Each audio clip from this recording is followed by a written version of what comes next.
Good morning, good afternoon, good evening, and wherever you're watching in the world, welcome to TTTV. And this, of course, is Esports Mini League 1, rounds 3 and 4, which takes us first to Japan and then to Germany, where we will see which team will be crowned champion tonight. My name is Kieran McGinley. Fantastic to have you along with us. And joining me in the commentary box for the second week of racing here is Sondre Sorhaug. Sondre, how are you tonight? Very well, Kieran, thanks. And how about you? Yeah, I'm not too bad. I'm not too bad whatsoever. And of course, it's going to be one of those nights, Soldier, where we get to decide and get to crown a new champion, which, well, we should probably take a look at the championship standings right about now after 2 rounds here in Esports Mini League 9. Of course, you'll see all 3 of them. The top left is what you want to be looking for. QVR leading 147 points ahead of Inside Line Racing on 97 points. And to be honest with you, that battle for 3rd place is hotting up as well. Obviously, Livid at the bottom at the moment, but only 10 points separates themselves and TNR for that bottom spot in the table. And in a league where, you know, relegation and promotion can really shape it up, you don't want to be finishing bottom of the table. How do you think Livid are going to cope with that sort of pressure, Sondra? Well, I mean, Livid is a long-time standing team now, and they obviously have the experience, and even though they were a little unlucky last week, I think they just gotta hit the reset button and think about maximum points today. If they do that, I'm sure they can stay, but everyone is going to be fighting for the points, and everyone is going to get points as usual, so it's going to be crucial to finish the race.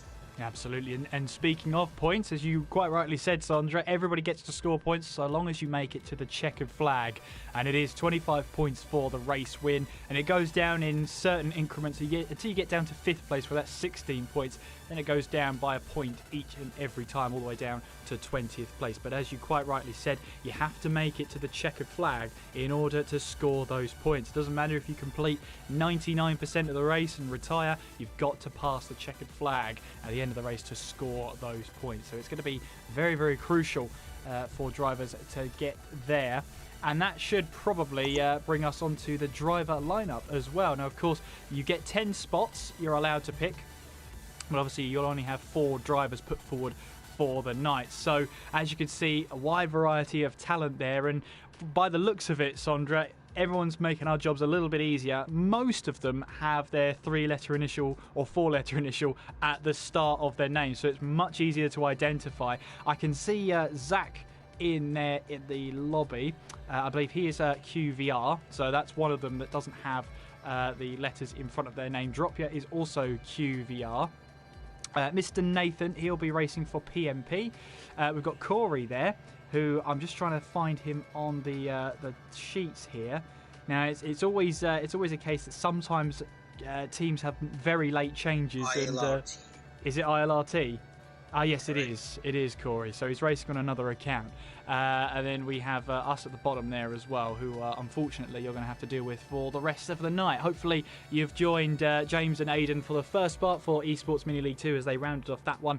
It's now time for Esports Mini League 1. And QVR have a commanding lead at the top of the standings, Sondra. But who do you think can wrap this up when we finish up at Germany today? It's difficult not to say QVR. Obviously, what is it, 50 points ahead of ILRT?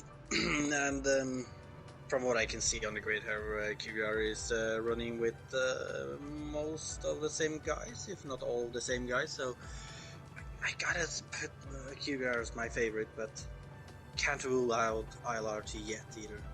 No, absolutely not. And obviously 147 points at the top of the table, ahead of ILRT on 97. I mean, 50 points. But in an alternate point scoring system that, you know, top... I mean, I'm just trying to figure out the maths for a 1, 2, 3, 4. Well, that's too much maths for me, to be honest with you. I'll try and work it out. No promises, though. What is it? 25, 22, 20 and 18. So that's 40 points. Then you got 60, so 85? Am I right in thinking that? 85 points? I believe you are right in thinking that, yeah. So pretty much everything still to play for, and it's just got to be so important for ILRT to finish. And especially you and me remember ILRT Thomas in Belgium last week. Didn't end as intended for ILRT there, and they gotta avoid something like that today. Yeah, absolutely. It's going to be critical that the teams work together and make sure they can get at least the 4 cars to the checkered flag towards the end of this one. Make sure you're in the chat there letting us know who you are supporting here tonight. Make a song and a dance about your favourite drivers, your favourite team here tonight, and let us know who do you think is going to win here tonight. Which team do you think is going to do that? Well, we're heading first to Japan, and I've always been a fan of Japan, Sandra. I didn't know I was a poet, and now I do know it. But really, when it comes to Japan, it's such a track that depends highly on the aerodynamics of the car. There's so many mid-speed corners, especially in the first sector of the track. You've got the Degners as well to deal with. How do you approach a track like Suzuka with limited overtaking opportunities and high aero? Well, quali is important, extremely important. Without a good qualifying, starting at the back of the grid, you know you're going to have a hard time trying to pass through the field, although you have a certain few opportunities, but it's really about quali here. You got to make sure to get a good position, be somewhere around the top 5, because they usually tend to be a little, what should I say, sketchy down in the midfield in turn 1 on lap 1, so top 5 in quali, and then after that just trying to make sure that you have ERS to spend on the 2 straights up into 130R and to turn 1. If you can do that, then I reckon you should be able to grab a top place finish today. And of course, it's a track that only has one DRS zone, and that's down the start-finish straight. It's one of the shortest DRS zones on the calendar, and of course there's only one of them down towards turn 1. I think it's up there with the shortest DRS zone, up there with Monaco. I've got to be honest with you, but yeah, it doesn't find it encouraging if you've got the high aero there. I think with the limited amount of DRS, you might as well run with a high aero rear wing, because there's not much to gain down the straights here. There aren't many straights. You're correct there, but unlike Monaco, though, this straight is still short, but you have kind of a tricky right-hand corner leading onto that straight. Or I do know everyone knows about that famous bump in the middle of it, which means that with a good exit, if the car ahead of you isn't as good at tackling that bump, then you can get a really good chance even with high aero here. So it's going to be interesting to see how they tackle it. Yeah, the infamous bump in turn 18 has claimed many a front wing for me in career mode. I can definitely speak that way, but yeah, I mean, we'll see how it goes then. Japan is one of her driver favourites as well. I don't come across many people who don't like the Japanese Grand Prix. Of course, built originally as a testing facility for Honda back in 1966, I think. If well, I was going to say memory serves me well, but yeah, if I looked that up correctly, it was about in the 1960s. It opened up as a test track for Honda, and of course, it's the only F1 track on the calendar that is a figure of 8 circuit. So it does have an interesting characteristic about it. Just before 130R, you've got the track that goes pretty much above you, or below you, I should say. But it's always interesting going from the Degners and then underneath the the entrance in towards 130R. Speaking of 130R, it's a flat-out corner nowadays, but it wasn't always that shallow of a corner. 130R pretty much is the name which was given to it because the original design of the corner, the original arc, had a radius of 130 degrees, so that's where it gets its name from, and that's why it was so sharp all those years ago. But with the safety concerns there, they decided to shallow out the corner just a little bit so you could take it a little bit easier. But a scary crash back in 2002 in the F1 cars for Alan McNish reminded us all that 130R is still a beast that needs to be tamed, even with these higher aero cars.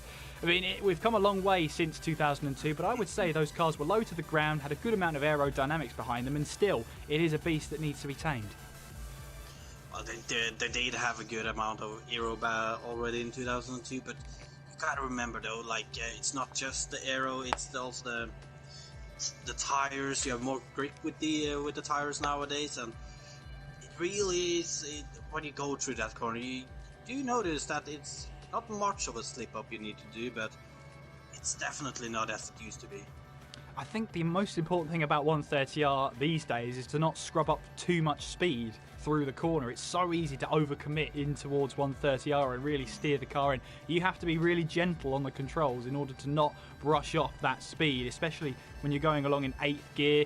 There's that certain amount of gear ratios which of course you're not allowed to adjust anymore in the game, so you've really got to focus on, well, what can the car handle? Should I shift down to 7th halfway through the corner, or should I just stay in 8th? I think most drivers you'll see tonight will stick with the stay in 8th option and just try and turn up the ERS on the exit. But then again, Sandra, that's probably why I'm in the commentary box. I don't think I did too well at Japan when it came to league races. Well, I wouldn't say I've been doing much better myself either. There have been a lot of mixed results here for me, but definitely I think we're going to see a lot of drivers sticking in 8th. But I also think we might actually see some drivers who won't bother to go up to 8th and just stay in 7th. Because unless you really push your ERS, there is no need to use 8th there, so I think we'll see some different approaches from the drivers today. Well, if you are joining us, welcome along to this evening's racing. It's great to have you along with us, and don't forget to use the chat to support your favourite driver or your favourite team as well, as we just await now to get into tonight's proceedings. We've got 18 drivers in the lobby, so we are waiting for 2 more. Not sure if we're going to get those 2 drivers, to be honest with you, because lots of people want to get going. You can see there. Well, you can't see, but we can. There are drivers that are very, very eager to get going. I was just about to look at the vehicle list in order to try and work out who we're missing, but then I realised it's the multiplayer cars, so that's not quite it's not quite going to work. I think we've got all the TNR cars, so it's not a TNR car. For ILRT, we've got all 4 of them. PMP, well, I think we've got all the PMP cars, have we? It's always difficult looking through because you've got a list of 10 drivers that it could be, but they only get to pick 4 of them. I believe we're missing 1 LR driver, if I'm not mistaken, and maybe 1 PMP. I'm a little unsure. Yeah, we've now got 19 drivers in here, so again, yes, we've got a QVR driver of Baki, I think that is. Yeah, it is Baki QVR car, so he's ready to go. And yeah, I think we'll get this started pretty much sooner rather than later. There is a little bit of a cut-off there. There's normally the communications that happen between the team. We're not normally involved in those ones, so we just see who turns up. We get a list. We should probably bring the list up. This is the list of the drivers we get to actually see. As you can see, there's 10 places on them, but only 4 of them can drive. So it's all sort of trying to look through, see who it's going to be, try and work out who it is. So all of those drivers are eligible to race. However, the team only gets to pick 4 of them to put forward for the next 2 races. And of course, it's great to have a roster like that, especially when it's split up over 2 weeks, so that you can get the best performance out of each driver at each of their favourite tracks. But we're now loading in to the Japanese Grand Prix, and of course, it is one-shot qualifying. It is Mini League 1. Welcome along to it. Make sure if you are going to enjoy the action, I hope you are, don't forget to subscribe to the channel as well, TTTV, just down below. And make sure you follow the league on Twitter as well. It's at Esports Mini. That's Esports Mini there on Twitter. Loading up now into the pit lane, hopefully, fingers crossed. Let's see, it should be clear weather. There are no weather settings for this one. And let's see those clear blue skies here. We're waiting now to get into the Japanese Grand Prix for one-shot qualifying. Of course, it's a great track to ride on board for a one-shot qualifying lap. Of course, 25 laps, 25% gets us 13 laps around the 18 turns of the old Honda test track here in Suzuka, with a lap distance of around 5.807 kilometres. And, well, let's see how it all goes down then, as we're waiting now to get into this qualifying session, and we will have to wait and see who we get to ride on board with. I'm having a look up and down the order. We'll try and find out and work out who it is that we are missing. But in any case, we're going to be getting ready now to see who we get to ride on board with. A couple of drivers still deciding their strategy before they get into this race. It should be a pretty straightforward one. It's going to be a one-stop, I can tell you at least that for now. But we're riding on board with Wei from the TNR team as he makes his way now down towards the start-finish straight. And let's see how he can take a good lap here of Suzuka, making his way now down towards turn 1, flying through there, cambers towards the apex there. Try and get the apexes there as you make your way through, and now onwards towards that S section now through 3, 4, 5, and then you lose count. All you got to remember is the undulation through here can catch you out over the crest here as we head now inwards towards turn 6 then, and then up the hill through turn 7, through Dunlop curve. Be careful on that curve on the right hand side. You can attack it in the early parts of the race, but be careful as the tyre wear goes in towards the Degnas now, through Degna 1, then through Degna 2 as the car here of Wei invalidates his lap. Hopefully he'll complete it, so we get to follow him all the way around through the slight kink here and then in towards the hairpin. A very good overtaking opportunity. Once again, the track cambers towards the apex there, so try and use that to have a little bit more speed through there. Full throttle now as you head through turn 12 and onwards towards Spoon Curve. You can see so much undulation here. It's a very bumpy track as you make your way up towards Spoon Curve. The double left-hander inwards go towards turn 13, then in towards turn 14. Here you can see Wei trying to pick up the apexes as best he can. Now it's full throttle as you enter the third sector of the Japanese Grand Prix as you make your way now towards 130R again. We talked about it before. It's all about scrubbing off the least speed possible as you make your way through now on towards the Casio triangle of 16, 17 and 18. Trying to kiss those curbs as best as possible as you make your way now down the hill and towards the start-finish line over the bump. And it is Zach there with a 27.5 who takes pole position for this Japanese Grand Prix here in Esports Mini League 1. And that is a huge advantage handed to QVR there, who are already at the top and could look to extend it even further. So then let's have a look at the qualifying results then. So it is Zach who puts it on pole position ahead of Ginger with Ghosts in 3rd, Campbell in 4th, Geordie 5th with Cass in 6th, Verstappen in 7th, Baki in 8th, Thomas Knight and Nathan rounds out the top 10. It's Deneen in 11th, Bjorn in 12th, Owen 13th, Hazara 14th, Corey 15th, Thyman 16th, Thomas in 17th along with Wei Jonas there who did get disqualified there for invalidating the lap time. You saw Thyman there retired on his own accord. Obviously didn't think he was going to get a good lap time in, but he'll qualify in 16th place. So a good qualifying session there for QVR. You can see Zach on pole. You've got Campbell there who's on the 4th row or 3rd row of the grid. I'm going to say 2nd row. It's the 2nd row of the grid he was on. And he also had a car on the 3rd row of the grid as well. Of course, the top 10 are locked in on their strategy for this one. They'll have to start on the tyre they set that fastest lap in qualifying with. But I should probably introduce you, Sandra, into this before I talk my way out of this. I look like a good lap then. Looked like a good lap from Zach. I was following him, and he really seemed like he knew what to do in every corner. So it's gonna be difficult to beat today, I think. But he didn't have the best run off that bump in that famous last corner, though. So could be interesting to see what second place can do on the first lap.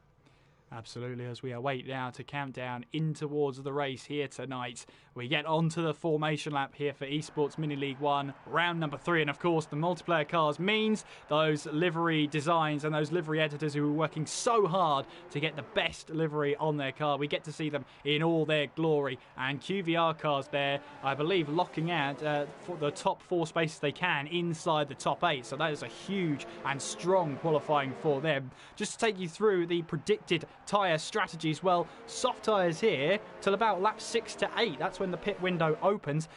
For if you're starting on the medium tyre, normally you can get to 5 to 7 before the soft tyres can be a really viable option towards the end of this race. And of course, let's have a look and see who is on what then. Of course, the top 10 have to start on the tyre they started or set their fastest lap time in qualifying. So that means Deneen, Bjorn and Owen are all starting on the medium tyre. Hazara and Corey starting on the soft tyres. Thyman and Thomas there on the medium tyres, and then it is Wei and Jonas there on the soft tyres, rounding up P18 and 19. I'm going to hand over to you, Sandra, for a prediction for the race winner to just put you on the spot. I don't want to be boring, but I can't get around saying Zach. He looked strong on his lap. that one thing I saw in him was that final corner that could take him, that can catch him out in this race. But I think he's going to be hard to beat today. And with the likes of LRT, Thomas, and Hyman, I really thought they would challenge him. But with them down in 16th and 17th, I think it's more about damage limitation for them in this first race. So I think Zach is the best shout, but shouldn't forget about Ginger either, though.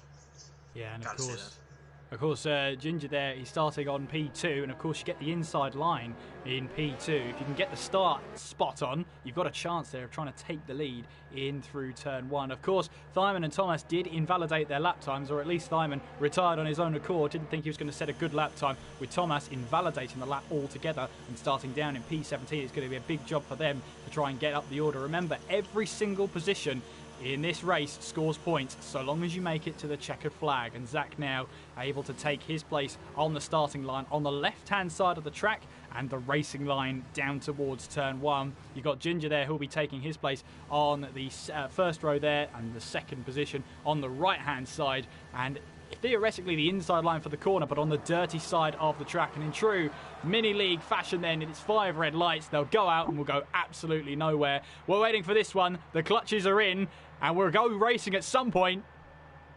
We are underway. What are the starts like? It's a great start from Zach. It's a great start from Ginger as well. He has to tuck back into the QVR car slipstream. You've got Ghost there, making his way now in towards turn 1. Had to block off one of the QVR cars. Got a car off in style there. That's Geordie in the PMP car, getting very wayward there on turn 2. Able to gather it up and rejoin in 10th place there as he now makes his way up the field. He's just made his job a little bit more difficult as they now all make their way in through this S section now. You can see Geordie there. His tyres will be screaming in agony after that one as we now make our way up the hill. Nathan then in 9th place trying to make his way through. You've got Cass there in the, I believe, the lead PMP car, apart from Ginger, obviously, who's running in P2. He's there in 5th place, and we've got a yellow flag.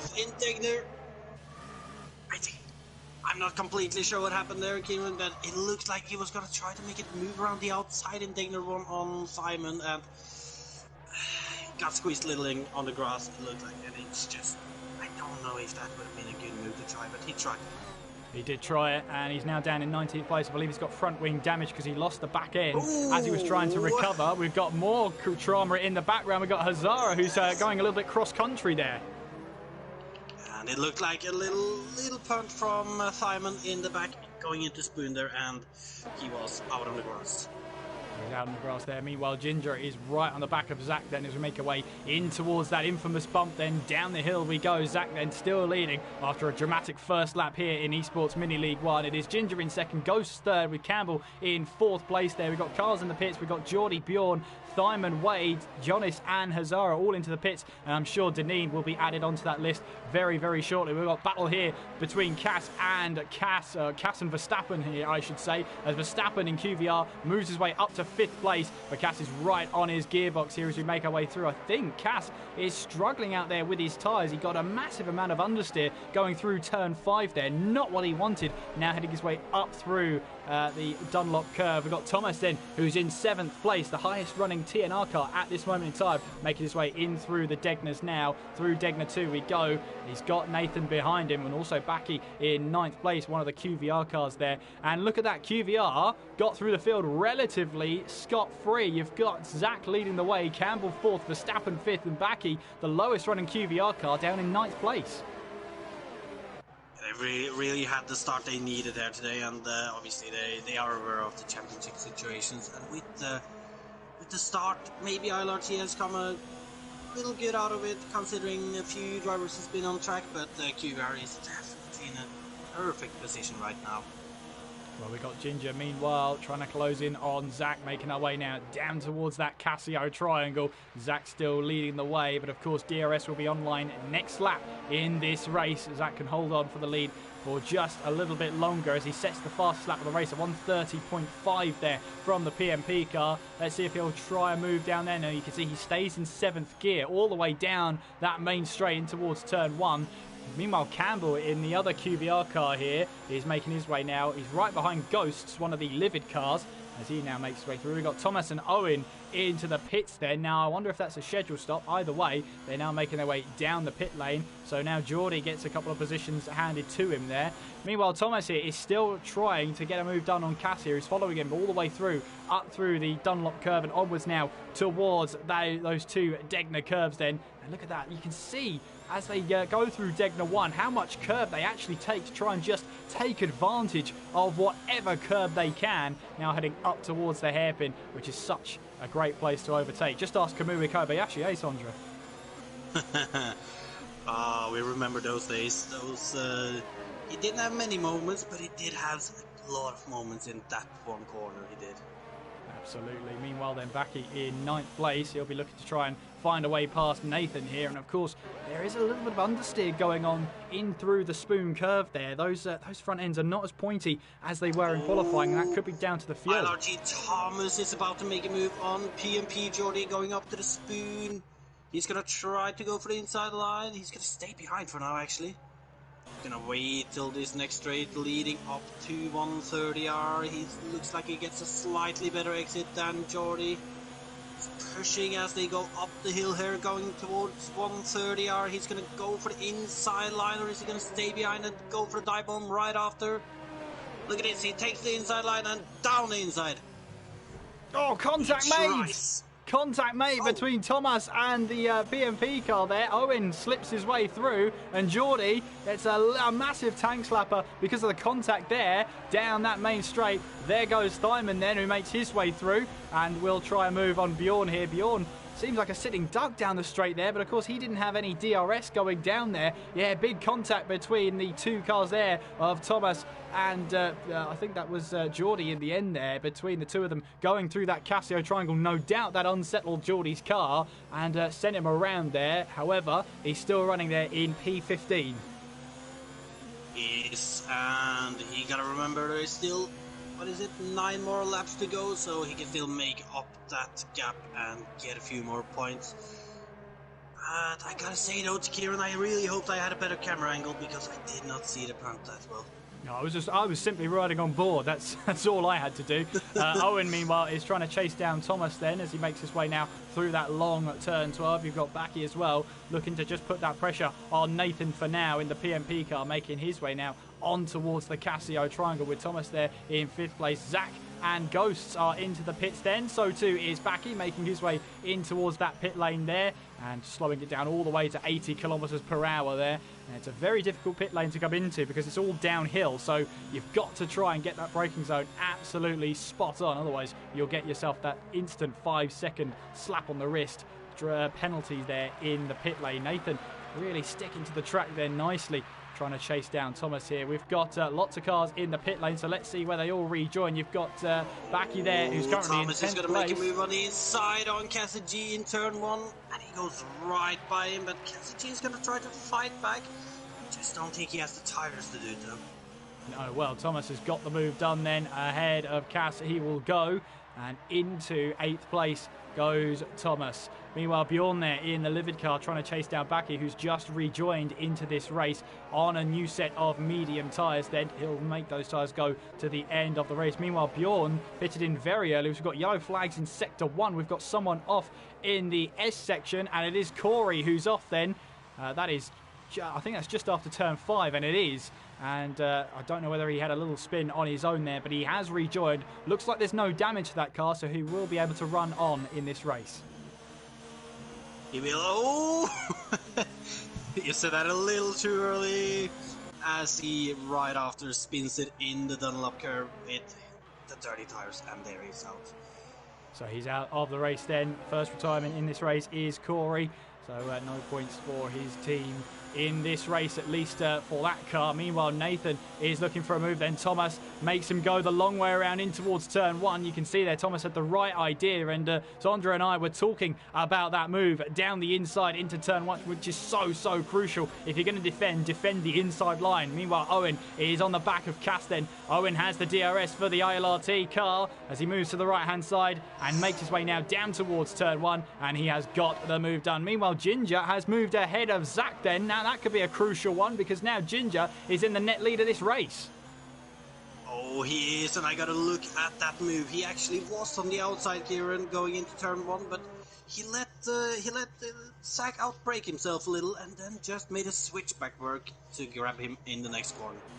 Meanwhile, Cass trying to reel in Owen once again after Owen passed him down in towards turn 1. You've got Geordie there in 14th place trying to chase down Bjorn as well. Don't forget about Deneen. He's on the hard tyres as well. At the moment, he's still scoring 2 points for Livid, which is better than absolutely nothing whatsoever. Zach right on the back of Ginger. You've got Nathan, who's right on the back of Thomas here, who could go side by side as we head away in towards 130R with Nathan on the outside. You got Thomas on the inside there. Somehow they don't come together as they make their way now down towards the Casio triangle. And I think that is Nathan who has got the move done, and he has. Fair play to both drivers for keeping it out of each other there. No contact made between the two of them. Meanwhile, Zach is looking for a move up the inside of Ginger, backs out of it, and I think he's waiting for that DRS zone down the start-finish straight. You can see they're taking a different line in through the Casio triangle to prioritise his exit off of the corner. This could be another move for the lead of the race then down the start-finish straight. You see Zach there has got the racing line and has got the move done before the braking zone, and Zach retakes the net lead of this race. In the meantime, I'm looking at Thomas as he's just made the move on QVR Verstappen in turn 1. It was a little simple one. He got himself right ahead before turn 1, and they both got through safely. So that's Thomas up a position then for the ILRT car. Meanwhile, Bjorn is looking to put some pressure on Baki then, who's currently running in 11th place. Looking up and down the field, there's lots of battles happening all over the place. Thomas, meanwhile, is right on the back of Geordie as we make our way towards the Degner curves, then through Degner 1, then through Degner 2. And Thomas there, who was running side by side along with another car just about 30 seconds ago, now finds himself behind Geordie looking to make a move. There is no break for Thomas today. It looks like he's been pretty much around somebody either right behind him or right ahead of him the whole race, as we can see that he's trying to get himself a little closer heading into Spoon. I think he's going to have to wait for the start-finish straight there. Here comes Steinman then, who's looking on the back of Cass then, running in a different liveried ILRT car. Is he going to look for a move down towards 130R? He is. He sticks a nose up the inside, but then backs out of it. Cass, though, leaves the door open. Diamond now looking for a move. A little bit of contact made, and Cass misses the braking zone there in through the Degner curves there. Or, sorry, the Casio triangle, I should say, as Diamond now goes down the start-finish straight, looking to go to the right-hand side of the track, down the start-finish straight. Both of them have DRS open here. They're passing a PMP car, leaving the pit lane. Diamond's got the inside. Has he got this move this time? Yes, he has. Moves now up into 8th place, and Cass falls to 9th. Meanwhile, Verstappen trying to chase down Thomas then, with Thomas being the highest running ILRT car as we make our way now through turn 6 onwards towards turn 7. There's battles happening here, there and everywhere, Z3, but I've only got one pair of eyes on me. Well, luckily for you, I have a pair of eyes too, and as you were covering that battle, I was looking at Thomas that I said I didn't think would make a move before the straight, but I don't know what happened to Geordie, but he made a mistake after Spoon, I believe, and Thomas actually got past before 130R, but he got past back. Oh, diving down the inside. Down the inside. And then he's back past again. It really happens everywhere, right, Kieran? And we've just tried to get everything we can, really. As we can see that Geordie is going to try to challenge him into Spoon. He's going to have to back out of that one on the other end. Yeah, trying to put pressure on Thomas there in towards the Spoon curve, seeing if he's going to leave the door open, but as soon as he realised he wasn't, he backed out of the move. But he's got a good run down towards 130R. He'll have to go the long way round here. We've seen this before already from Thomas. He's already had to go side by side with one driver through 130R. He's had to do it again in towards the Casio triangle. I think there was contact made between the two cars there, as Thomas now leaves the track and has to concede that position, really, as he loses out on that one. Meanwhile, Ghosts then in 3rd place, Campbell in 4th as he looks to try and find a way past. Bjorn in 10th place, looking to try and find a way past Cass, and of course the battling here that Cass has had to go through has cost him a bit of time. Bjorn on the soft tyres, looking to try and get them to the end of this race as well. That's going to be a tough task for those soft tyres to try and stay in good nick towards the end of the race. Zach, meanwhile, does lead it then, 1.8 seconds ahead of Ginger. He's found some pace here, he's found some rhythm, and he's got really good pace on him today here at the at Suzuka. We've got Ginger, Ghost, and Campbell all locked in a battle for second place. Oh, they are, and I gotta be honest with you here, Kieran. I don't see a clear favorite between these three fighting for that second place. Ginger has been off their whole race, but the Ghost is really pushing to really put him in the pressure here, and obviously Campbell behind too. He would love to make it a QBR 1-2 today. Absolutely, he's got two positions to find though. Ghosts and Ginger are the cars ahead of him. Meanwhile, riding aboard with Nathan as he makes his way now in towards 130R, following through Bjorn, and Cass takes a big lump of grass on the inside there. He's got to be careful he doesn't fall victim to that grass there and lose traction. Meanwhile, Bjorn tried to have a look up the inside of Cass then, going in towards the Casio triangle. He'll have some DRS then as we head down the start-finish straight. Cass wanted to defend the inside line, but it's too late as we're now going to go 3 wide now, down towards that turn 1 there, and they both make it through. Bjorn and Nathan make it past Cass there. I think he saw saw Nathan on his outside and decided to back out of the move altogether. Bjorn up to 9th, Nathan up to 10th. And what a brilliant move it was. Oh, I got a scary moment of Ghost almost losing it a little in Degner 1 there. But I did see that move when he went into turn 1, and I really gotta be happy that it was a Cass who backed out in the end, because I don't think it would have ended well for him. Backy, meanwhile, on the back of Cass as he makes his way now in towards the hairpin. 4 laps to go, 3 and a bit if you're picky.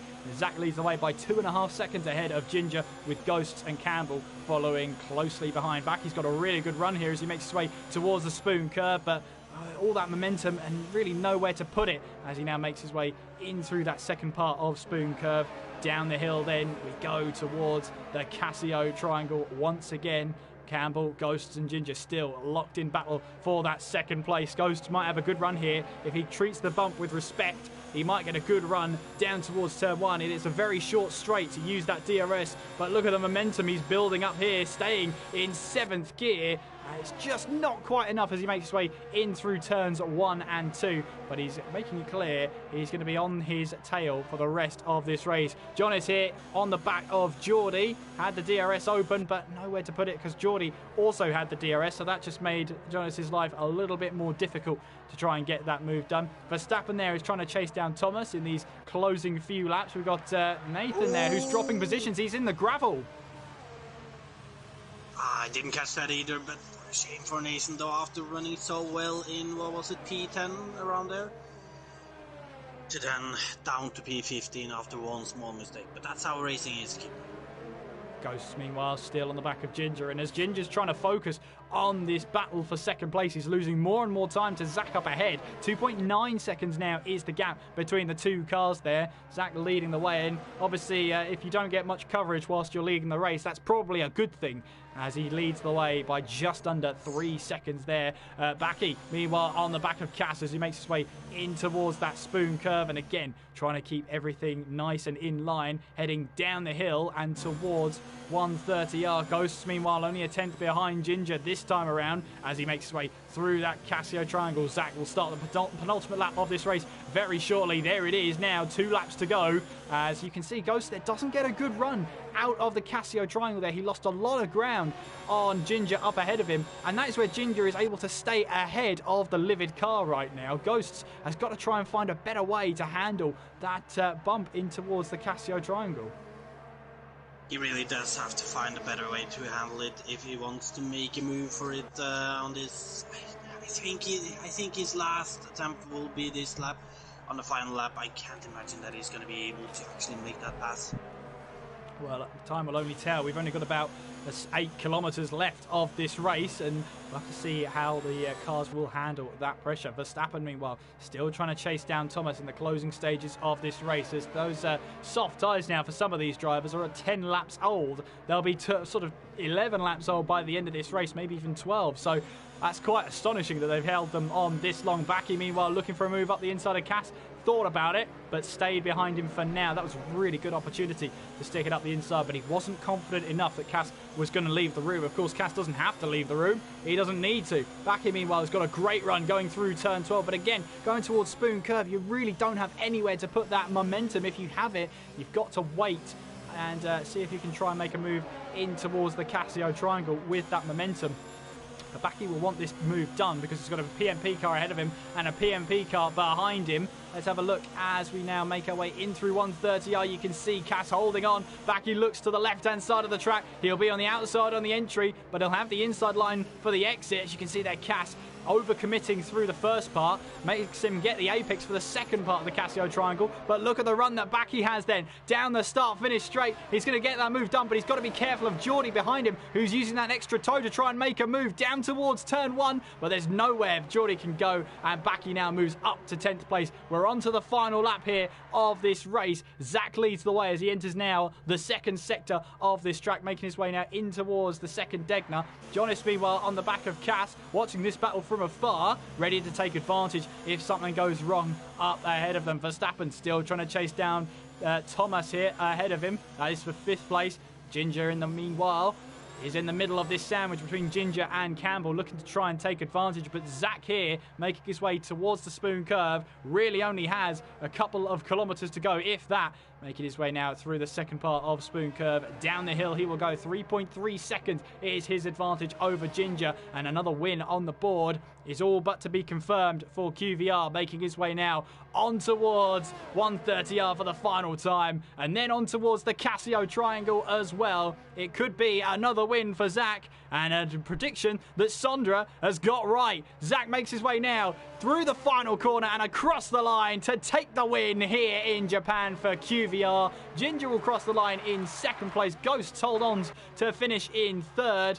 And that is Campbell 4th, Thomas 5th with Verstappen in 6th place. Owen comes across the line in 7th, promoted to 6th through penalties. Thyman there in 8th place. Bjorn crosses the line in 9th. Backy 10th, with Geordie in 11th place and Cass in 12th. John is 13th, Thomas 14th. Way comes across the line. He will finish in 15th place. Nathan there losing out at the last part of that race, finishing in 16th and with a 5-second penalty for speeding in the pit lane. Hazara comes around the final corner to finish in 17th place, and that's vital points for the team as well. And Deneen, who has had a tough race this time around, he put on the hard tyres after a scrappy first lap, but it's been a chance, well, it's squandered his chance of a good result today, that's for sure, as he makes his way now in towards that Casio triangle for the last time. But he will pick up points for Livid Racing, and that's more than if he had just retired. But your race winner here for the Japanese Grand Prix in the 3rd round of Esports Mini League 1, it is Zach, who takes the win for QVR. But I wonder who has the advantage going into the next race. Oh, that's a good question by you there, Kieran. Thomas and Owen both got great positions for ILRT. Thyman weren't that far behind either, but then again, Campbell and Backy had good positions. I'm not quite sure where Verstappen was, though. Well, I think he was somewhere there in that midfield of the top table there. I think it was either 6th or 7th place, I think Verstappen got in the end there. Yeah, 7th. But Zach wins the day then at this moment in time. But of course, it is a team event as well, so I'll have to wait and see how the points look after all of this. So your official, unofficial results then for the Japanese Grand Prix. Zach takes the win with Ginger in 2nd place. Ghosts in 3rd with Campbell 4th. Thomas in 5th with Owen 6th. Verstappen in 7th with Thyman in 8th. Bjorn 9th and Backy in 10th. Geordie in 11th. Cass 12th. Jonas in 13th. Thomas 14th. Way 15th. Nathan in 16th. Hazara 17th. And Deneen in 18th, with Corey not finishing the race after that second spin in the first sector, with only a handful of laps to go. But that's what it looks like at the moment there, and I have to say it's looking pretty good for QVR. We'll have to wait for official word from the points tallier, if you want to call him that. He is the man behind the graphics, of course. Tom is working to find out what those points standings are, and we'll post them very, very shortly. But we have quite a race to talk about there, Sondra. I mean, it was went to plan for Zach there. You said he was going to win the race, and win the race he did. Well, I did. After I watched this quali, he looked solid everywhere, except for that one last corner where we did see, I believe it was Ginger who got a run on him one or two times, but after the pit stops, though, Zach just pulled away in the end and never looked back. And it was a strong win there in the end. Yeah, it looked pretty strong in the end, didn't it? He had to work hard for that in the middle part of that race, but once he got that rhythm set out and really got into the race, he looked unstoppable there. I mean, I think he won by about 3.4 seconds at the end there. So, yeah, really comfortable for Zach at the end there. Well-deserved win for him, for the QVR team. And, of course, you had Campbell there finishing in 4th, Verstappen in 7th, Bacchi in 9th, and then you've got Thomas and Owen 5th and 6th. I mean, to my knowledge, that looks like QVR have the upper hand heading into the last round. Well, obviously they started this round with the upper hand already, so I would just say that the advantage has gotten slightly bigger now, and especially as I realize right now that Corey was the last ILRT driver, I believe, so with him finishing without points too, it can't be much to play. It can't be much left for QVR now before they are champions this time, but there is one more race. And everything can happen. Yes, absolutely. And, well, we shall have to wait and see how we get on. One thing is for sure, though, Sandra, we move on to Germany next in this one. And, of course, Germany is one of those tracks that, especially for me, I seem to go to all the time, especially when F1 2019 is coming to a close. And I think for a good reason we keep coming back here. 17 laps takes us around 4.5 kilometres around the German Grand Prix, redesigned, of course, in 2002 from the near 7-kilometre behemoth that was the Hockenheim Ring. But we come here to the revised track, and it's been here ever since. Hermann Tilke redesigned it in 2002, and one place where drivers are really going to have to be careful with in qualifying and in the race is turn 1. It is so easy to pick up a penalty there.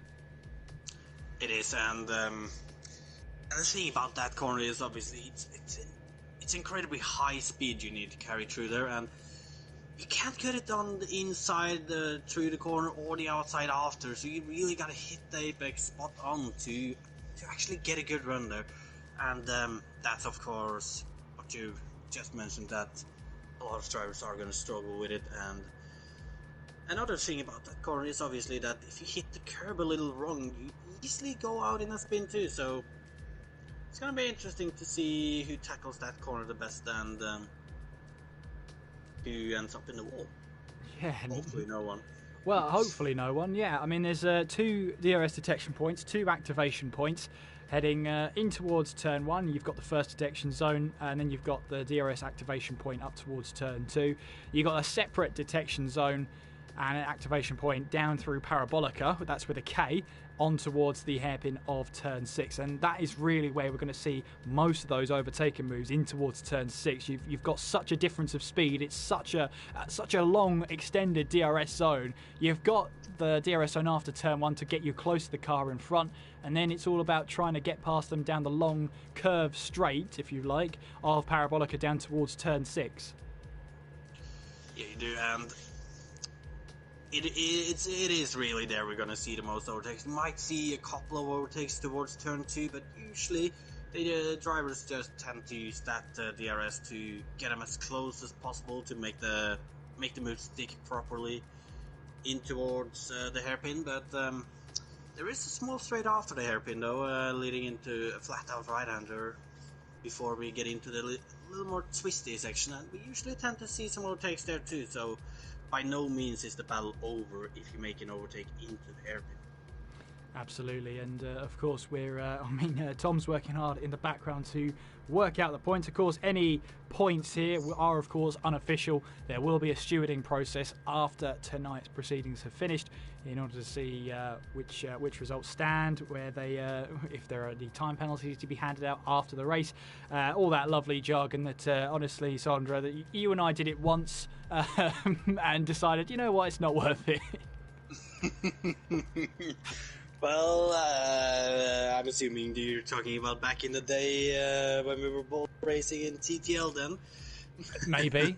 I don't know. I don't know what you're thinking of. Some traumatic memories. The only incident that ever happened between us in league racing. I can't understand what you're talking about. No. You're right though, but unfortunately for me, I am one of those dudes for this event. So, oh dear, I'll be one of those guys sitting there and evaluating what their drivers are doing. So, yeah, absolutely. Oh well, I mean, any videos get sent your way, make sure I'm not included whatsoever. Absolutely not. I mean, it's great to have you up here because it gets us a chance to, well, basically have an opportunity to talk to not only a driver but a steward as well. It's quite interesting to see how you're going to view these at the end of it. Of course, I recommend biting your tongue now and deciding after the race. That's probably the better idea. However, it is good to have almost a pundit up here. I mean, I did about, less than 10 league races? You've done many more than me, I can say that right now. A few more, you can say? A few more? What, 11? Couple of years more? 11 races, yeah. But yeah, I mean, we're getting onto the German Grand Prix as hopefully very, very soon. We've got 18 drivers in the lobby at the moment, and we're looking at seeing how it's all going to go down. Hopefully Tom is working in the background. Obviously, it does take a while to work out the points as we go along, but if we see how it is going to go along, we will absolutely keep you up to date as best as we can.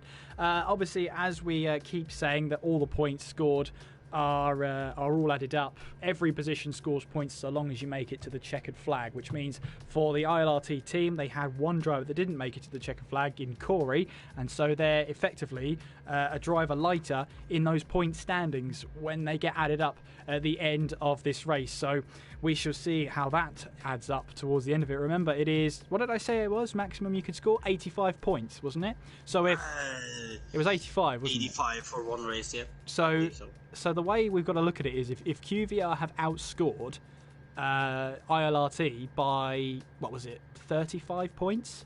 Well, it'd be 36, wouldn't it? If they've scored 36 points more than ILRT, then they'll have wrapped it up.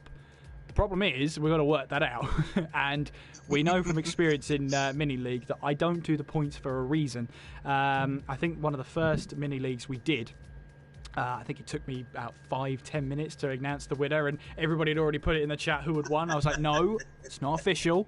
But yeah, everybody had figured it out much quicker than me, so it makes more sense for somebody else to do it. It really does. Fortunately for you, I think I can comfort you in saying that it's good that I don't do them either, because I would probably be sitting there for 10 to 15 minutes just like you, saying to everyone that it's not official, and then coming up with the same as everybody else's. So you're not alone. Yeah, well, absolutely. We'll have to find out how it all goes down. As we're just waiting for, I believe, one more driver now, seeing how we're going. But we're counting down now into the race, and hopefully we'll be able to get the points to you very shortly. If not, of course, the points will be uploaded to the Esports Mini League page at Esports Mini. Because they are unofficial results, we're not going to confirm who wins it. You never know. It's all great. I had a song and dance and saying, oh yes, this team's won, and then having it played back later and actually, oh no, this team got penalty here, and here, and actually they didn't win it. It has happened to me before.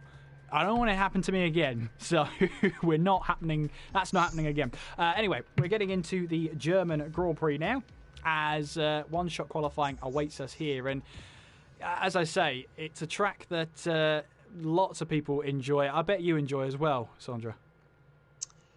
I really do, and fortunately for me, I'm not one of those drivers who really struggles with turn one. I'm quite comfortable there, so I really enjoy this track, and especially when you head into that twisty section after you had all those straight lines.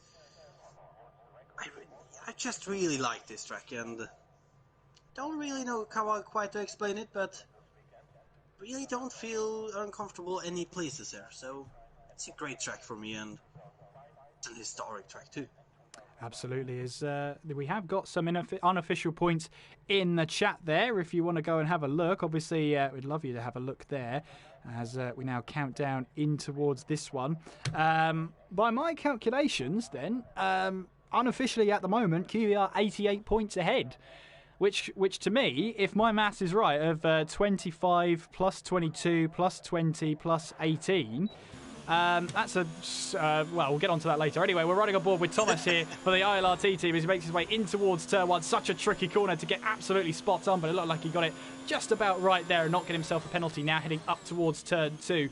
Watch out for the sausage on the inside curb there. That can unbalance the car as you make your way through turns 3 and 4 and onwards now towards that DRS zone. The second one going through that long left-hander all the way now down towards the hairpin. You've got plenty of time to pick out your braking point here. Braking just at the 100-metre board now and turning into the corner. Shift down to try and get that little bit of rotation there to get yourself around the corner. Now making our way in towards turn 7. The fast right-hander now comes to the infield stadium section here with 8, 9, 10 and 11. Where you can place those corners is beyond me, but now going through 10 and 11. That right-hander there, watch out for the curb on the exit. You don't want to be running too wide there. Get as close to that wall as you dare in towards turn 12 to open up the corner. Now heading towards Zach's curve here in towards turn 13. The track cambers towards that apex. You use that to your advantage in towards the quick chicane of 14 and 15. Then towards Sud curve of turn 16 and then turn 17 here. And it looks like there's going to be someone on pole position. Who's it going to be? It's going to be Geordie, is it? Yes, he is going to be Geordie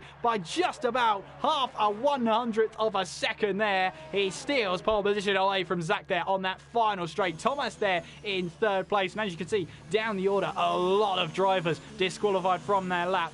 Assuming that was at turn 1, so that is a PMP car on pole position. And let's take you through those qualifying results then of that one. It was Geordie on pole position by 0.042 seconds. Thomas missing out on pole position by 0.046. Ginger missing out by 0.053. How close is that for pole position? It's Verstappen 5th, it's Baki in 6th, Campbell 7th, Way in 8th, Cass 9th, and Bogan in the top 10. Terror Racer 11th with Bjorn in 12th, Deneen in 13th, Matty 14th, with Ghosts, Jonas, Corey, Thomas, and Owen all getting disqualified for their lap there, presumably for exceeding track limits on their lap. But a great lap there, and Geordie just about pips pole position there and stops Zach getting 2 pole positions out of 2 attempts here tonight. Great lap from Geordie. Really was, and it was, I gotta say, it was a little more difficult to see who will have the upper hand in this race.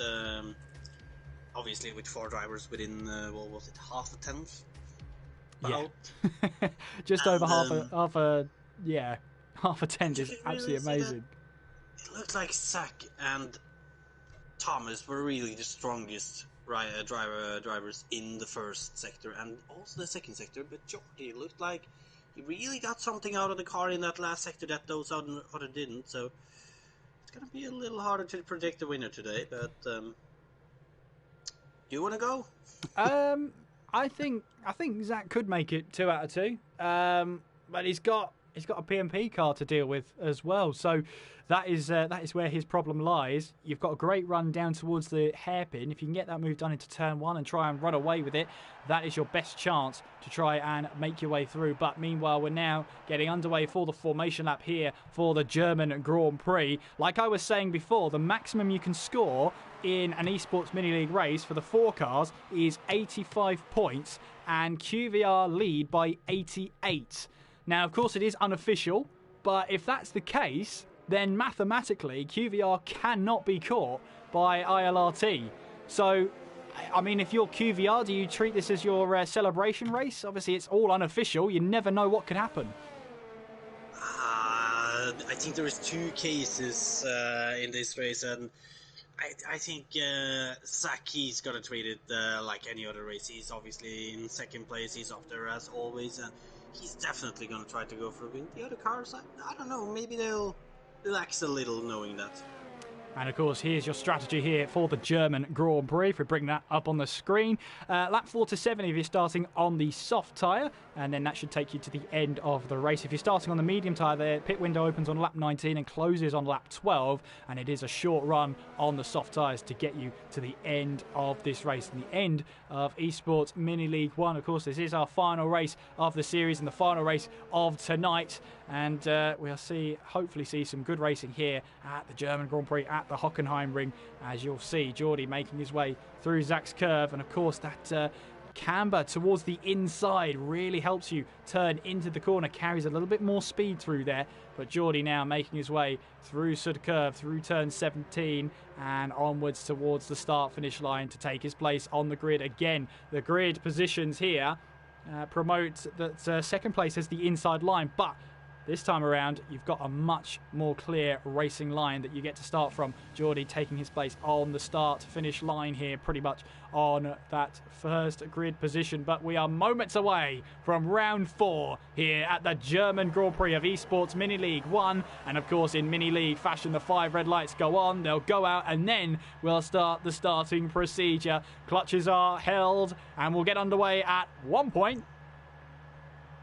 We are underway. What are the starts like? It's a great start from Geordie. It's a great start from Thomas as well as we make our way now in towards turn 1. You've got a QVR car defending the inside line there. Can everybody make their way through? You've got a car off just there. I think that was Jay Bogan there making his way off the track, running on the outside, making our way now in towards turn 2. Can everybody keep their nose clean then as we make our way through? You've got Corey there who's had to run wide in towards turn 2. And meanwhile, Ginger is running side by side now with 2 cars there trying to work it out. That's Zach, who didn't get a great start at all. He's down to 4th place, heading now in towards the hairpin as you've got cars there running side by side all the way through the hairpin. Can everybody keep it nice and tidy going through? It looks like so far so good then, as we've got Ginger here going side by side with Thomas then going through turn 7, and you've got the PMP car who'll have the inside line. Ginger trying to push Thomas off the track. Ooh, and it's worked. That was a huge cover. Big one. And unfortunately for me, I gotta say that is a TNR Thomas who's just outbraked himself a massive amount towards that corner, taking a few cars with him. That's unfortunate. Matty caught up in it as well as Ghost, and I think T. Jonas was caught up in it as well as we make our way around for a lap of the circuit. Terror Racer, meanwhile, starting on the medium tyres in this race. Watch out for him in the closing stages. He could have some serious pace about him if he can get this first move and first strategy run down to a core. He's trying to chase down Bogan here in towards turn 2 and then onwards towards turns 3 and 4. He gets a good run, a little bit sideways there. Meanwhile, further up ahead, Thomas and Ginger are battling away. Thomas has just gone purple through sector 1 here as we make our way now down towards turn number 6. In towards the hairpin we go. Can Ginger and Thomas settle this on the track? They're running side by side on the exit of the hairpin now. In towards turn 7, Thomas is the inside line here. Is he going to give him the same treatment? He leaves him the room there, as does Ginger, heading in towards turns 8, 9, 10 and 11.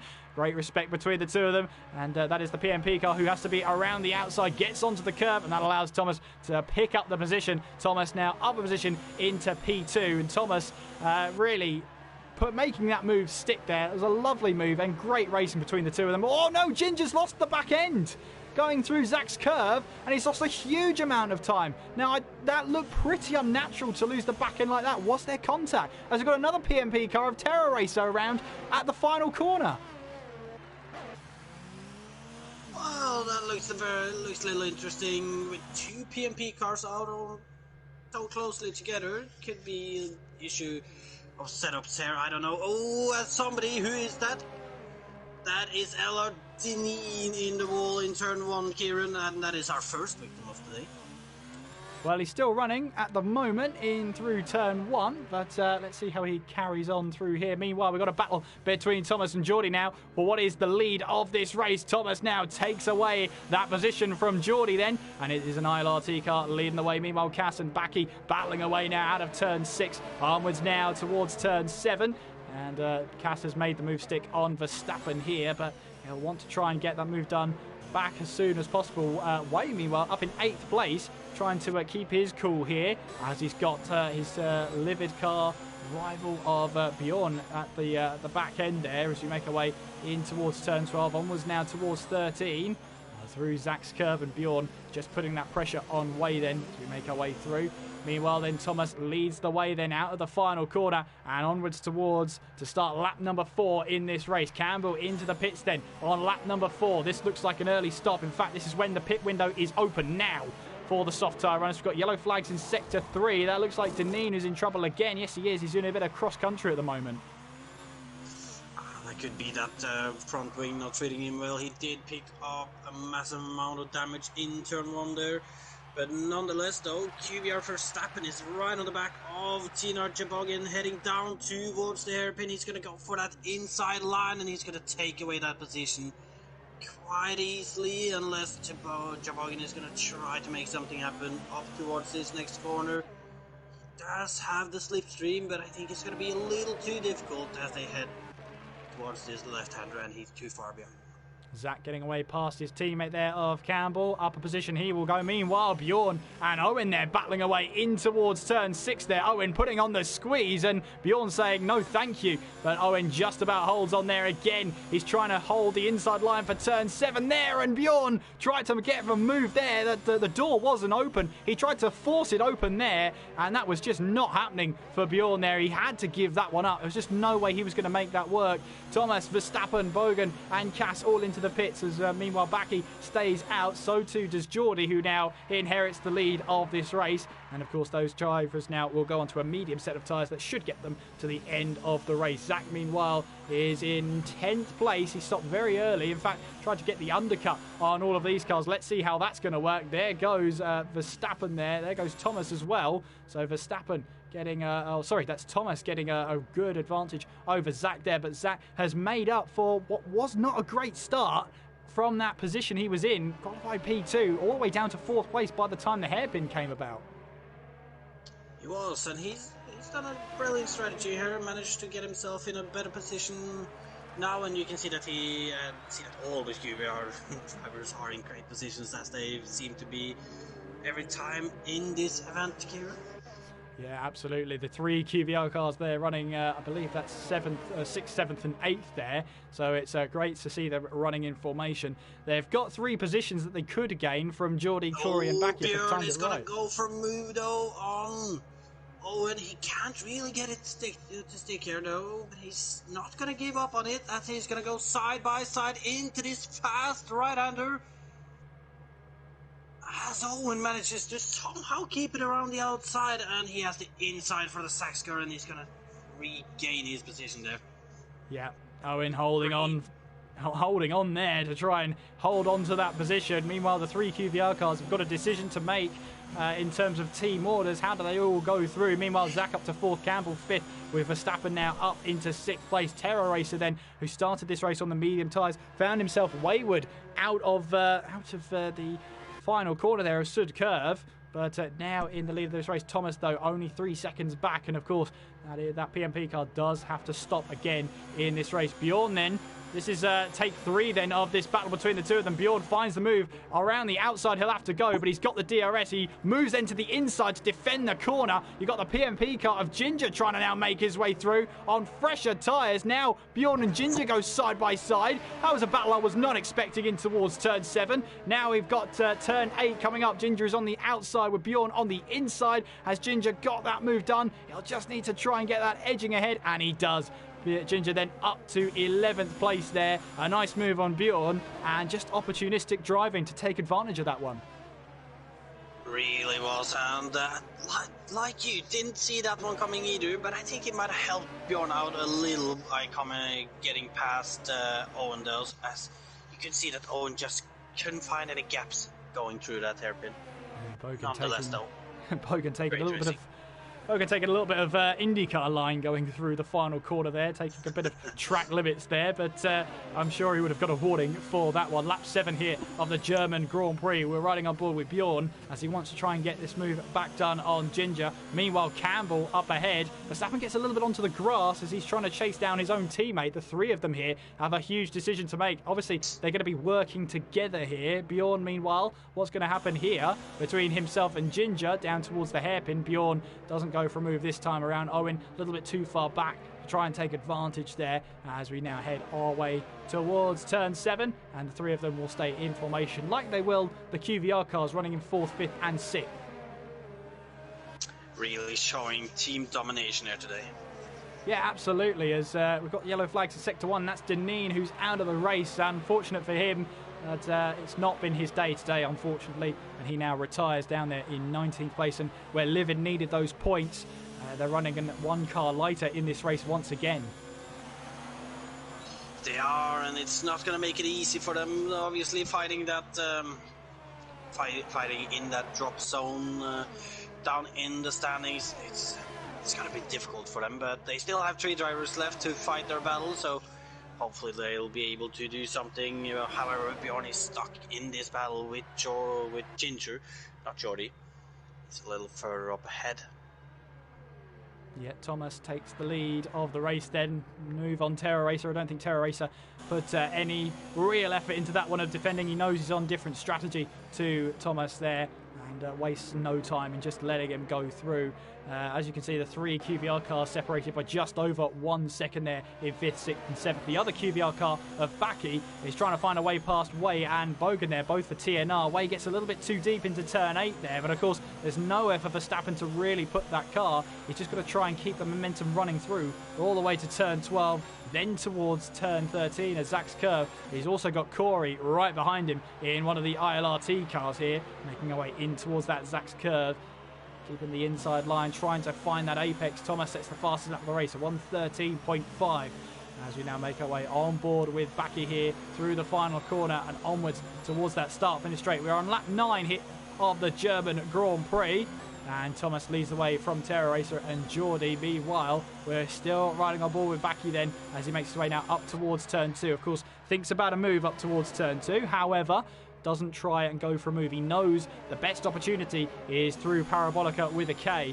DRS wide open. Way here does have DRS. That will help him defend a little bit more down towards the hairpin. But maybe Baki will try a move anyway. You can see Way there defending the inside line. And that is Baki who wants to go the long way around, who should, in theory, get the better exit off of the hairpin. And that was smart driving from the QVR driver. Baki moves up to 8th. In the meantime, Bjorn has also been able to make a move on PMP Ginger, and it looks like he's been able to make a move that is going to stick this time. However, Ginger is still right behind him, and he's going to have to try to pull something out of the bag to solidify that 11th position through this final sector. Baki, meanwhile, sets his sight on his next target of Bogan here to try and make it a QVR 4 through 7 here.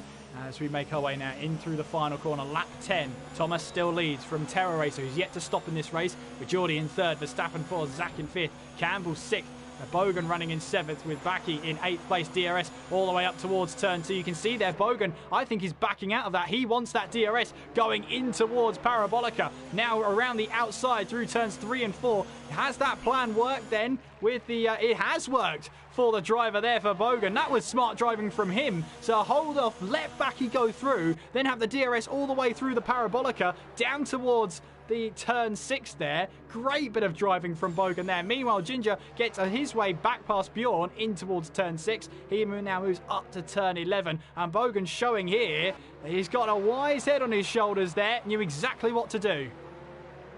He does, and was a great tactical choice to do there. He saw that he couldn't defend from Baki and made kind of an orthodox option, but nonetheless an effective one too. Absolutely, it helps him keep ahead of Baki right now in 7th place.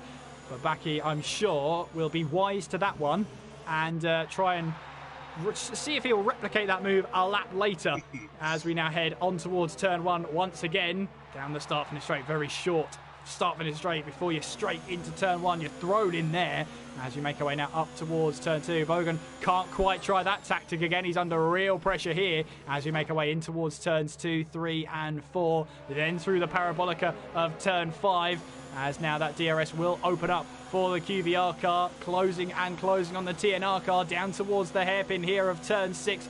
And that looks like Baki will make a move down the inside before the TNR switches to the inside. And we've seen this before from Baki trying to get the outside line to get the better traction. Bogan just about holds on ahead of the QVR car. And Corey is waiting in the wings here, putting pressure on the QVR car ahead.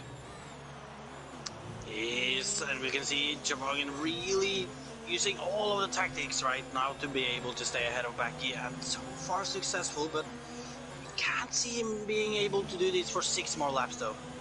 Well, he's going to have to see how he can go then for 6 more laps. He's got to try and think it out in his head to try and defend this 7th place as we make our way through the chicane now. Terror Racer finally comes into the pits to make his 1 stop in this race. He's going to drop down the order. He should have the soft tyres for the end of the race, but he's got to try and make them work quickly.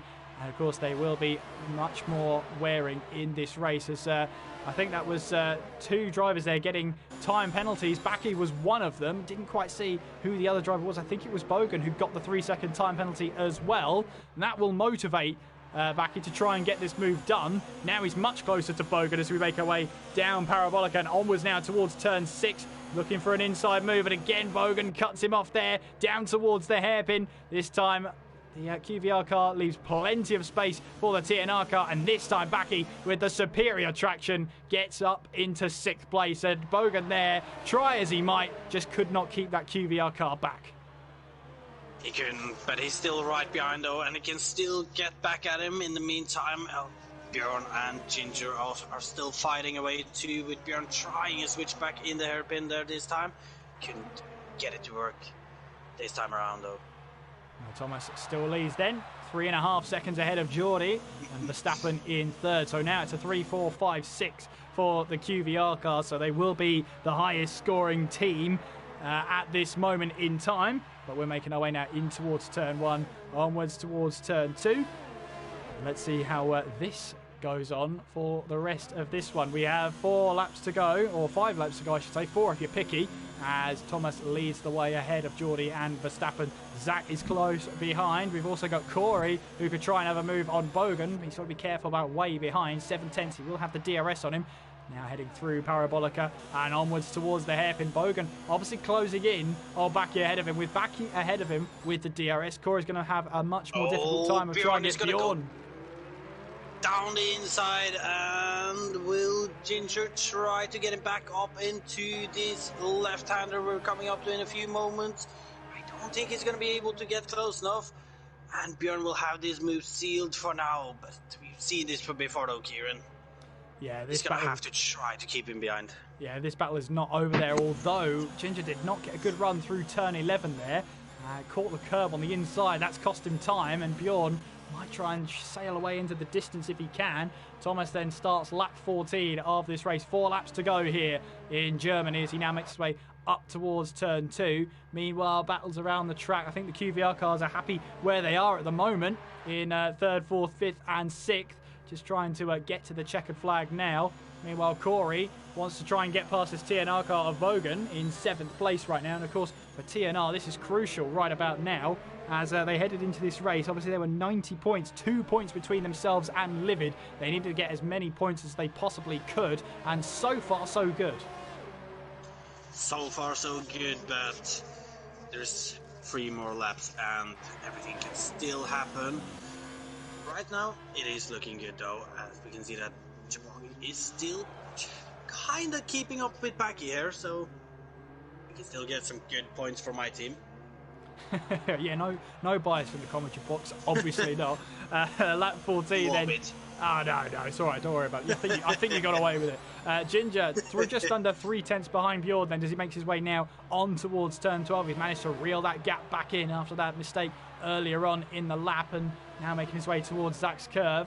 QVR cars just happy to stay in formation right now. Look at that, the three of them there. And then at some point, you're going to see Baki just into the slide of your picture. Yeah, they just about saw him there making his way through the final corner. 3 laps to go. QVR now with a Campbell there with a 3-second time penalty. That could drop him down the order, but at 5 seconds back from Baki there, he should be okay in terms of that position.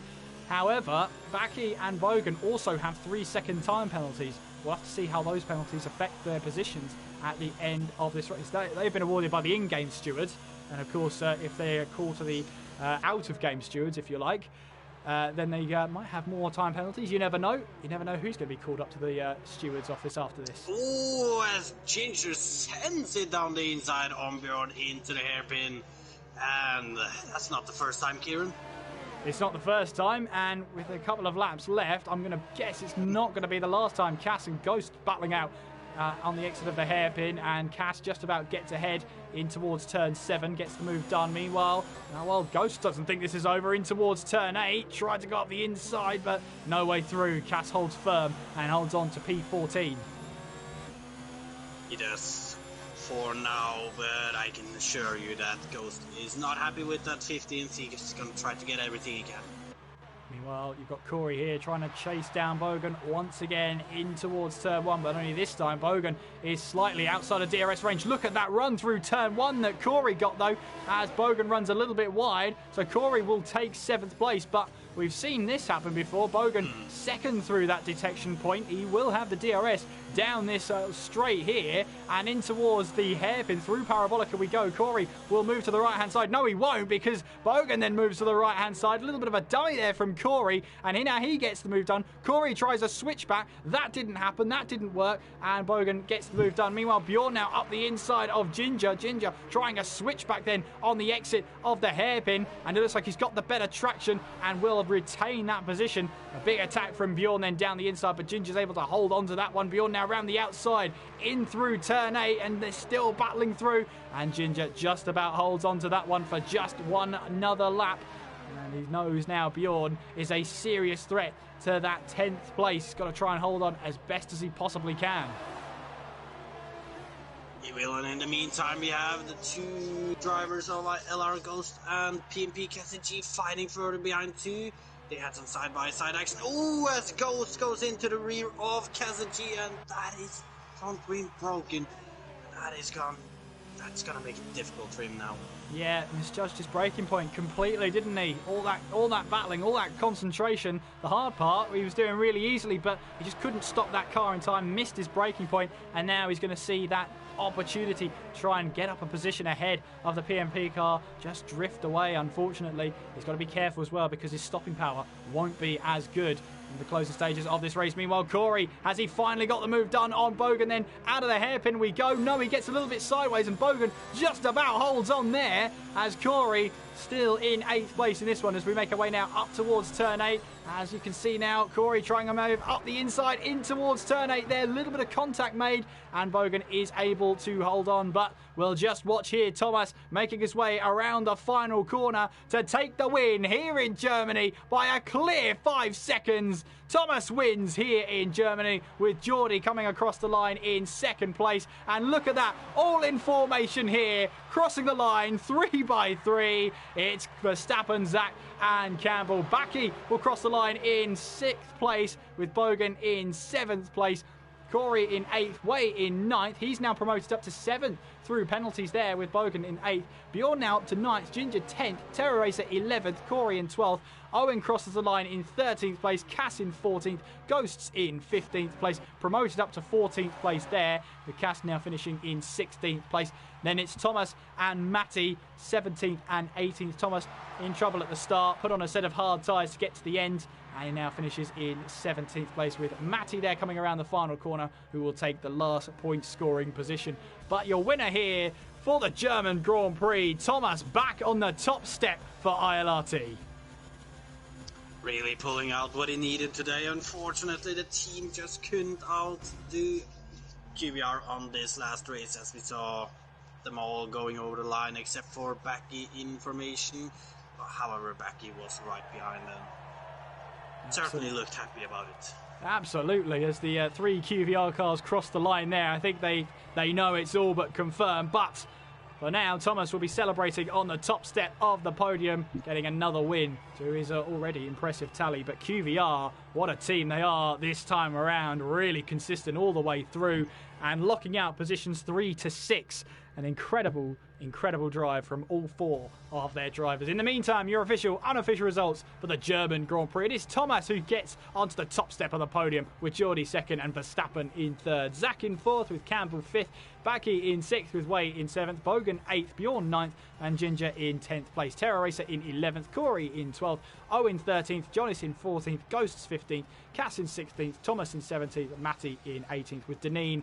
2 DNFs for him tonight. It's a really unfortunate end to his evening. He just wanted to have a little bit of a good race this time around. Unfortunately, he retired from this race once again. But it's a great day for Thomas, though. An even greater day, though, unofficially for the QVR cars. I think you can't say they don't deserve it. You definitely can't say that. They've been by not necessarily the quickest team every race, but they've been by far the most consistent team. And when it comes to winning championship, consistency is key. Absolutely, and we will hopefully bring you the unofficial points towards the end of tonight's stream, so do stick with us. We will give you the unofficial points tally at the end of tonight's stream. In the meantime, though, it gives us a great chance to talk about some great battling, Sandra, in this race. And, I mean, we saw an abundance of it, especially down at the hairpin. I said the hairpin was going to be a really good place for overtaking, and I wasn't wrong. You definitely weren't. We did see the most amount of overtakes there, but we also had a few in turn 2, although there might have been some tactical play from Chipogin in those instances that I at least caught. And did have the fighting after hairpin up through that fast flat out right-hander and into the next more twistier section. We did see especially the battles between Bjorn and Ginger, I believe, and Cassidy, Ghost, Chipogin, and Corey. It was really battles all over the place today, and as commentators, that's just great.